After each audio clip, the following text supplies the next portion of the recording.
Hello everyone, Tim Hilko with the Weekly Wine Journal. I'm here with George Miliotes. Hi George. Hey, it's great to be here.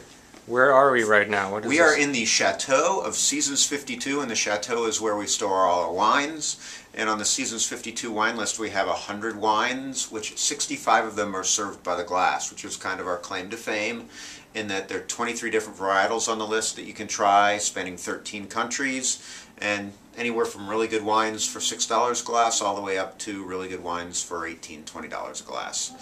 And we specialize in some things that are maybe you've heard of, and then there are other wines that maybe you haven't heard of that would be fun to try. So we want to appeal to guests who both want to learn and those who are comfortable with wine already. Now, your background, you're a master sommelier? Correct. I'm a master sommelier, the number 152nd in the world. Right on. Good. And how long did it take you to get that?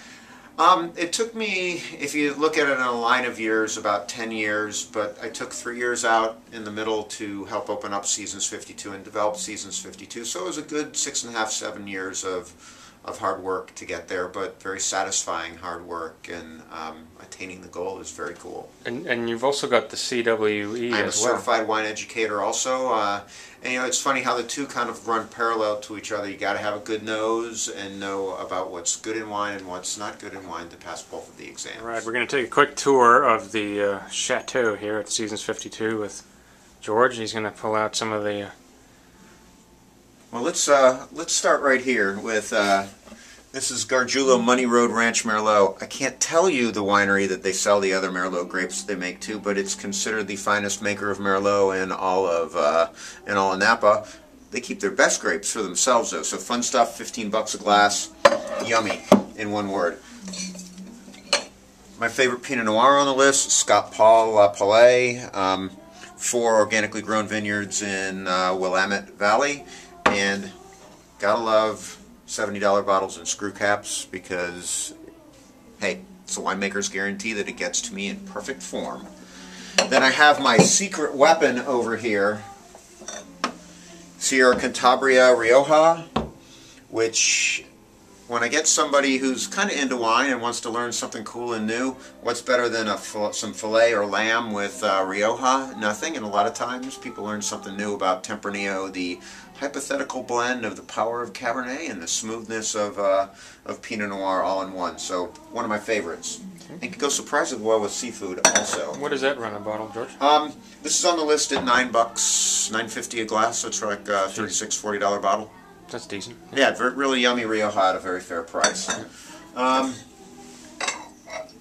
Sagacio Zin, not available by the glass, but still one smoking bottle of wine. There is a good portion of pre-1900 vine in this, and Sagacio has been making wine in Dry Creek area for well over 100 years, so they know a little bit about what's going on with that. We want to look at some more? Let's look at more here. Let's go down and see what we can find at this end of the we got the hall. Altamira. Yes, your favorite Altamira. Yeah. Frank Altamira, I think one of the great quiet winemakers in Napa Valley. And what's really, really cool, you want to drink truly rock star wine, things that cost $500, $600. None of them have anything on this wine. It's as high quality a Napa Valley, rock star cab as there is, and it's not $700 a bottle, that's for sure. Then we have some fun stuff here. This is Hirsch Gruner Veltliner. If you want to learn about wine, never had Gruner Veltliner before, we do pour it by the glass. And I also love his labels because they're all about having fun with wine also, but it is good entry-level Gruner Veltliner. Come on down here a little bit. I noticed the selection here is a little bit different than the standard, somewhat predictable thing that a lot of restaurants have. The idea here is that if you want to learn about wine and you want to have fun with different wines, with 65 wines by the glass, you can try, mix and match, taste. We'd love, you come in and say, I've never had Gruner Veltliner before. We'll give you a taste first, and you can decide if you like it or not. If you don't, we'll find you another fabulous unoaked white that you can try that you will like. So we have Torrontés on the menu too from Argentina, if that's something that might be of interest. We're there. Speaking of Argentina, to me, one of the best buys in the world today, Gascon Malbec.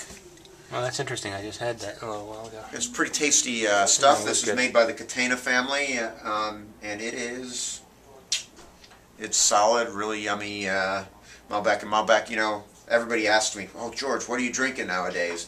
And Malbec's one of my favorites. Let's see if we can find one more here against the back wall.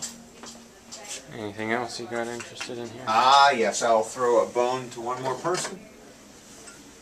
We have a little Selbach Oster. We use 3 wines from Selbach Oster. This is a dessert cellar Alsacer from the 2006 vintage, which 2006 is probably the greatest dessert wine vintage in the last 50 years in Germany. And this is a very famous wine from the Bernkasseler Badstube vineyard. But Johannes, whose family's made 410 straight vintages in the Mosel River region, also makes Cabernet and Spätlese level Riesling for us that are some of our best-selling wines. When I think about chef's food having a little bit of spice to it, the Cabernet from Johannes has just a hint of residual sugar that makes it awesome to go with spicy food. Thanks for the tour, George. My pleasure.